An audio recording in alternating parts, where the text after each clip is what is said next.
आप सभी को राधे राधे, जय श्री कृष्णा। दोस्तों, आज की यह लीला कथा दिल्ली से शिवानी जी ने हमारे साथ शेयर की है। इस लीला कथा को सुनने के पश्चात आपके रोंगटे खड़े हो जाएंगे, साथ ही साथ आप अपनी आंखों से आंसू नहीं रोक पाओगे। लड्डू गोपाल की ऐसी अद्भुत लीला कथा सुनने के पश्चात लड्डू गोपाल भक्तों के मन में उनके प्रति विश्वास और भी अटूट हो जाएगा। लड्डू गोपाल भक्तों के मन में उनके प्रति प्रेम और भी अधिक गहरा हो जाएगा। तो लीला कथा को अंत तक अवश्य ही सुनना। दोस्तों, ज्यादा से ज्यादा शेयर करना ताकि सभी लड्डू गोपाल भक्त यह लीला कथा सुनकर ठाकुर जी की लीला का आनंद प्राप्त कर सके। शिवानी जी कहती है कि वो पिछले 1 महीने से प्रयागराज महाकुंभ में कल्पवास कर रही है। 13 जनवरी को वो प्रयागराज महाकुंभ में जो है स्नान करने के लिए और कल्पवास के लिए अपने हस्बैंड और अपने आसपास के कुछ लोगों के साथ गई थी, लेकिन उनके हस्बैंड को उनके ऑफिस से छुट्टी नहीं मिल पाई इतने दिनों के लिए। इसलिए शिवानी जी अपने आसपास के लोगों के साथ ही वहां पर कल्पवास कर रही थी। उनके साथ उनके छोटे से प्यारे से लड्डू गोपाल, जिनकी सेवा वो काफी वर्षों से कर रही है, बाल गोपाल भी शिवानी जी के साथ थे। शिवानी जी पूरे भक्ति भाव से पूरे महीने से ठाकुर जी के भजन कीर्तन जाप, उन्हें स्नान कराना, स्वयं भी ब्रह्म मुहूर्त में स्नान करना, अपना पूरा पूजा पाठ पूरे विधि विधान से कर रही थी। पूर्णिमा के दिन उनके साथ एक ऐसी विचित्र घटना घटी जिसे सुनने के बाद आपके रोंगटे खड़े हो जाएंगे। शिवानी जी कहती है कि उनके हस्बैंड उन्हें प्रयागराज महाकुंभ में उनके रहने की सारी व्यवस्था करने के उपरांत और स्वयं स्नान करने के पश्चात घर वापस लौट गए, लेकिन शिवानी जी वहीं पर कल्पवास करके ठाकुर जी की भक्ति कर रही थी। अब वह कहती है कि पूरा महीना बहुत अच्छे से बीता, बहुत अच्छे से पूजा पाठ हुआ, ठाकुर जी की भक्ति हुई, भजन कीर्तन हुआ और ठाकुर जी उनकी सेवा से प्रसन्न भी हुए, इसीलिए उनके साथ इतनी बड़ी लीला रच दी। शिवानी जी कहती है कि पूर्णिमा के दिन महाकुंभ प्रयागराज में चौथा शाही स्नान था, इसलिए सभी भक्तगण जो कल्पवास कर रहे थे उन सभी ने ब्रह्म मुहूर्त में उठकर स्नान किया। उसके बाद पूरा दिन जाप पूजा भजन कीर्तन इत्यादि किए, ठाकुर जी की भागवत गीता भी पढ़ी। अब शिवानी जी कहती है कि सभी लोगों ने, उनके साथ जो लोग थे सभी ने जो है ब्रह्म मुहूर्त में स्नान कर लिया था। भीड़ काफी अधिक थी, काफी जनसंख्या में लोग स्नान करने के लिए प्रयागराज महाकुंभ पहुंचे थे,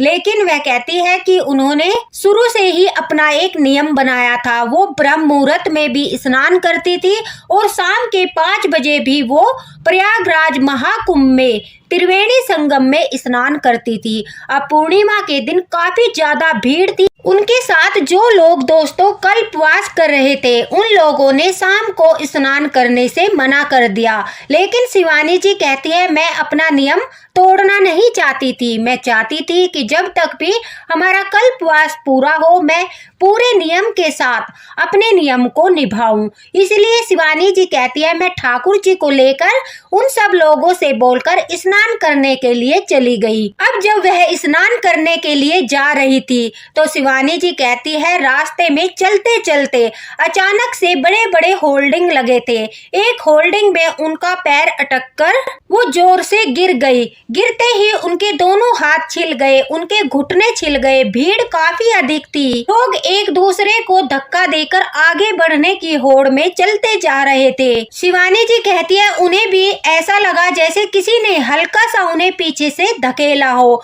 इस वजह से उनका पैर जो है होल्डिंग में लगकर वो वहां गिर गई। उनके दोनों हाथ छिल गए, उनके दोनों घुटने छिल गए, उनके सर में भी चोट लग गई और उनके हाथों में जो ठाकुर जी थे, जो लल्ला थे, छोटे से प्यारे से लड्डू गोपाल थे दोस्तों, वो भी एकदम से जमीन पर गिर गए। अब वे घबराते हुए उठी और अपनी चोट का ख्याल न करते हुए शिवानी जी ने अपने ठाकुर जी को उठाया और अपनी छाती से लगाकर बड़े ही प्रेम पूर्वक पूछा, लल्ला तुम्हें चोट तो नहीं लगी? ठाकुर जी मुझे माफ करना, मेरी भूल के कारण आपको चोट लग गई है, मुझे माफ कर देना। ठाकुर जी से प्रेम पूर्वक माफी मांगने लगी और आंखों में आंसू आ गए। उन्हें अपनी पीड़ा से कोई लेना देना नहीं था। उन्हें चोट लग गई थी, उसका भी उनको एहसास नहीं था, लेकिन ठाकुर जी गिर गए हैं, उन्हें चोट लग गई है, इस वजह से वो परेशान थी। भाव के आंसू उनकी आंखों से बह रहे थे। अब कुछ लोगों ने उन्हें पकड़कर उठाया, लेकिन वहीं पर कुछ औरतें दूसरी तरफ खड़ी थी। दोस्तों देखिए, हर धाम पर, हर जगह पर अलग अलग मानसिकता वाले लोग होते हैं। कुछ लोगों को किसी को कष्ट में देखकर दुख होता है, वहीं कुछ लोग होते हैं जो दूसरों को कष्ट में देखकर उनका मजाक बनाते हैं, उनका उपहास करते हैं, इसमें उन्हें आनंद मिलता है। वहीं पर जो दूसरी तरफ औरतें खड़ी थी, वो जब शिवानी जी गिरी तो वह कहती है जोर से हंसी। हंसने के बाद उन्होंने कहा कि देखो कुछ पाप कर दिया होगा, ठाकुर जी ने पटक दिया, कितनी जोर से गिरी। यह कहकर वह ठाका लगाकर हंसने लगी। शिवानी जी उनकी तरफ घूरते हुए उठकर कहती है कि मेरे बारे में इस तरह की बातें मत करो, उपहास मत उड़ाओ, मुझे बहुत चोट लगी है। अब शिवानी जी कहती है, उन लोगों की तरफ ज्यादा ध्यान न देते हुए वो धीरे धीरे से ठाकुर जी को अपनी गोदी में लेकर चलने लगी और घाट पर जाकर उन्होंने ठाकुर जी को प्रेम पूर्वक जो है स्नान कराने लगी। उनके हाथों में चोट लगी थी, उनके पैरों में चोट लगी थी, उनके सर पर चोट लगी थी, इसलिए वह कहती है कि उन्होंने स्नान नहीं किया, अपने ऊपर थोड़ा सा जल छिड़क लिया और ठाकुर जी को प्रेम पूर्वक दोनों हाथों से स्नान कराने लगी। जब वो पानी में हाथ डाल रही थी ठाकुर जी को स्नान कराने के लिए, तो उनके हाथों में पीड़ा हो रही थी। अब तभी अचानक से एक घुंघराले बालों वाला बच्चा वहां पर आता है और जो है शिवानी जी के कंधे पर हाथ रखकर कहता है, मैया मैया वो देखो नीम की छाल पड़ी है, वो लगा लीजिए, पीड़ा नहीं होगी। उस बच्चे को देखकर शिवानी जी कहती है, मैं मोहित हो रही थी। ये घुंघराले बाल, सुंदर सावरा सा मुख, गोल मटोल छोटा सा बच्चा इतनी प्यारी मधुर वाणी में कह रहा है, मैया देखो नीम की छाल पड़ी है, वो लगा लो। अब शिवानी जी कहती है, वो जैसे ही पानी की ओर देखती है तो उसमें एक नीम की छाल जो है वो बह रही थी। उन्होंने हाथों से तुरंत से उसे पकड़ा और वहीं पत्थर पर थोड़ा सा घिसा और अपने हाथों पर लगा लिया। तब तक वो बच्चा उन्हीं के पास बैठा रहा। उस बच्चे को देखकर एक अजीब सी शांति महसूस हो रही थी। उस बच्चे पर बहुत अधिक प्रेम लुटाने का मन कर रहा था, उसे अपनी गोदी में उठाने का मन कर रहा था। शिवानी जी कहती है, जैसे ही उन्होंने वो नीम की छाल पत्थर पर रगड़कर अपने घाव पर लगाई तो उन्हें बड़ी ही शीतलता का आभास हुआ। एकदम से जो उनके हाथों में दर्द हो रहा था वो दर्द कम हो गया, उनके घुटने में जो दर्द हो रहा था वो भी कम हो गया। अब वो धीरे धीरे उस बच्चे के सर पर हाथ फेर कर उसके माथे को चूमकर पूछने लगी, बेटा तुम कौन हो? वह अचानक से बच्चा वहां से भाग गया। अब शिवानी जी कहती है, वो ठाकुर जी को लेकर धीरे धीरे चलने लगी। चलते चलते वो अपने टेंट की तरफ बढ़ रही थी। तभी रास्ते में एक पंडाल आया जिसमें बड़े जोरों शोरों से ठाकुर जी के भजन हो रहे थे, कीर्तन हो रहे थे, बड़ा ही भक्ति भरा माहौल था। वह कहती है कि वो उस पंडाल के बाहर जाकर एकदम से जमीन पर गिर गई। उसके पश्चात उन्हें कुछ भी याद नहीं है, लेकिन जब उनकी आंखें खुली उन्होंने अपने आप को एक टेंट हाउस में पाया और जब वह उठकर देखने लगी तो वहां पर कोई नहीं था। अब घबराकर शिवानी जी कहती है, वो टेंट से बाहर आई। उन्होंने सबसे पहले अपने लड्डू गोपाल को खोजा, लेकिन लड्डू गोपाल उस टेंट में कहीं भी दिखाई नहीं दे रहे थे। शिवानी जी जो अपने कंधे पर एक थैला लिए हुए थी, वो भी थैला नजर नहीं आ रहा था।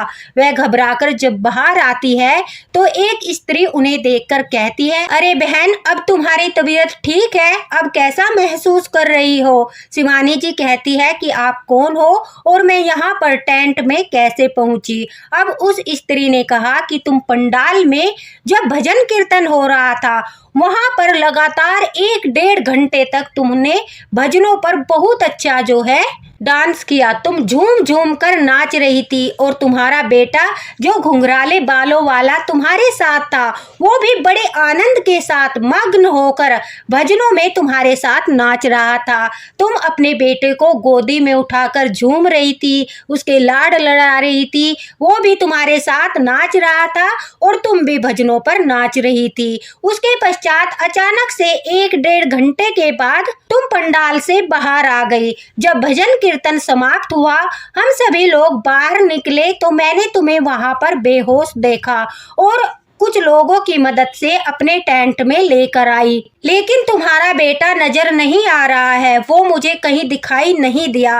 अब शिवानी जी बड़ी हैरान थी, उन्हें कुछ भी याद नहीं था। उन्हें इतना भी याद नहीं था कि वो भजनों में नाच रही थी, न ही उन्हें इतना याद था कि उनके साथ कोई घुंघराले बालों वाला बच्चा था। अब उन्होंने चौंकते हुए कहा कि मेरा बेटा? नहीं, मेरा कोई बेटा नहीं था। मेरे साथ तो मेरे ठाकुर जी थे, मेरे लड्डू गोपाल थे, मेरा एक थैला था, उस थैले में मेरे ठाकुर जी है। क्या तुमने वो थैला देखा है? और यह कहकर वो रोने लगी क्योंकि लड्डू गोपाल नहीं मिल रहे थे। अब उस स्त्री ने शिवानी जी से कहा कि बहन देखो, कभी पंडाल में तुम्हारा थैला रह गया हो, क्योंकि तुम तो जहाँ पर बेहोश पड़ी थी तुम्हारे पास कुछ भी नहीं था और उस समय वह बच्चा तुम्हारे साथ था। तुम कह रही हो कि वह तुम्हारा बेटा नहीं था, लेकिन जब हम तुम्हें यहाँ लेकर आए तब भी वो हमारे साथ साथ यहाँ तक आया, लेकिन उसके बाद से ही वो गायब हो गया। शिवानी जी कहती है मैंने उस औरत से जो है फोन लेकर अपने जो मेरे साथ कल्पवास कर रहे थे उन लोगों को फोन लगाया। उन लोगों को फोन करने के बाद मैंने उन्हें पूरी घटना बताई और उन्हें बताया कि मैं यहाँ पर हूँ, मेरे ठाकुर जी नहीं मिल रहे हैं, मेरे लड्डू गोपाल नहीं मिल रहे हैं और मुझे कुछ याद भी नहीं आ रहा है। हालांकि अब मैं ठीक हूँ, मुझे पीड़ा नहीं हो रही है, मेरी चोट में भी आराम है, लेकिन मेरे लड्डू गोपाल जब तक नहीं मिलेंगे तब तक मैं वापस नहीं आऊंगी। अब शिवानी जी कहती है कि उनके ग्रुप के जो लोग थे कुछ देर के पश्चात वो भी शिवानी जी के पास पहुंच गए। अब उस औरत ने कहा कि चलो पंडाल में चलकर देखते हैं, शायद पंडित जी को कुछ पता हो। अब वो सभी लोग पंडाल में जाते हैं। वहां जाते ही जो है शिवानी जी को देखकर वो पंडित जी जो भजन कीर्तन करवा रहे थे वो मुस्कुराते हैं और कहते हैं अरे बहन, तुम बिना प्रसाद लिए ही चली गई, मैं तुम्हारा इंतजार कर रहा था, लेकिन तुम अचानक से ही गायब हो गई और तुम्हारे गायब होने के बाद तुम्हारा बेटा भी आया और तुम्हारा सामान रखकर वो भी प्रसाद लेकर भाग गया। मैंने उससे काफी बार तुम्हारे बारे में पूछा, लेकिन वो मेरे साथ बात ही नहीं की और एक ठेला देकर यहाँ से दौड़ लगाता हुआ पंडाल से बाहर चला गया। अब शिवानी जी काफी हैरान थी। वह कहती है कि कौन सा थैला, जरा दिखाइए। जब पंडित जी ने वो थैला दिखाया तो वो शिवानी जी का ही था।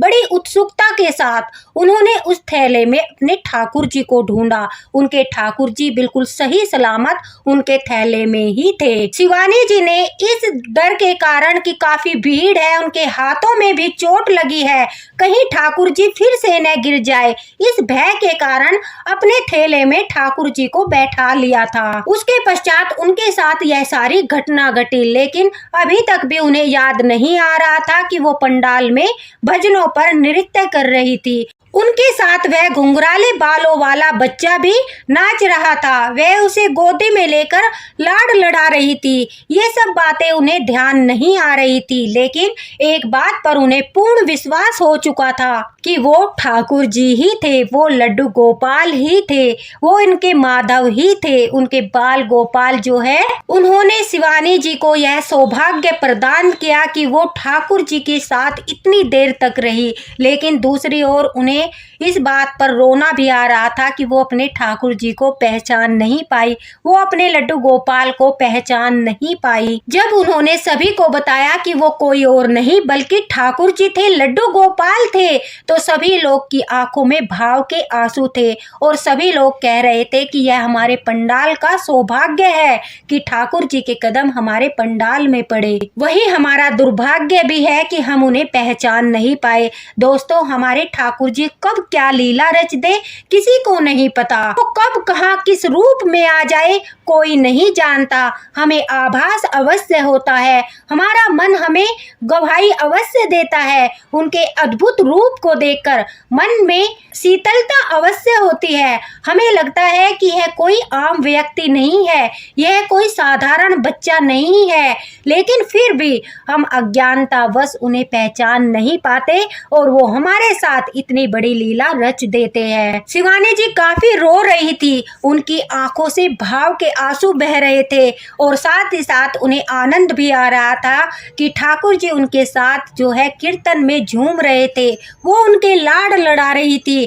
ठाकुर जी उनके संकट की घड़ी में हर समय उनके साथ थे, उनके लल्ला अपनी मैया के साथ थे। ठाकुर जी का वो मनमोहक रूप जो घाट पर शिवानी जी ने देखा था, बार बार उनकी आंखों के आगे घूम रहा था। वो घुंघराले बाल, वो सुंदर से नैन, मुस्कुराता हुआ चेहरा, सावरा रंग, उस अद्भुत रूप का वर्णन शिवानी जी कहती है कि शब्दों में कभी नहीं किया जा सकता।